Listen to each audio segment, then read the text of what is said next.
video करें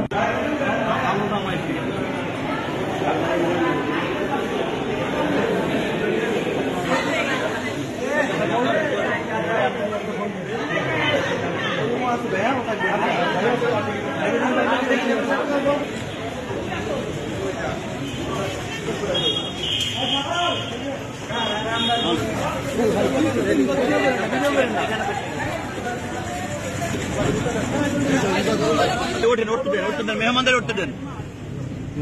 উস্তাদ কোথায় বসে একটু ব্রিফিং উস্তাদ কোথায় বসে ঘটনাটা ঘটছে এতটুকু তাঁতিবাড়ি স্যার তাঁতিবাড়িতে এটা কিভাবে ঘটনাটা ঘটলো এটা যদি আমাদের একটু বলতেন স্যার একটু প্লিজ একটু স্যার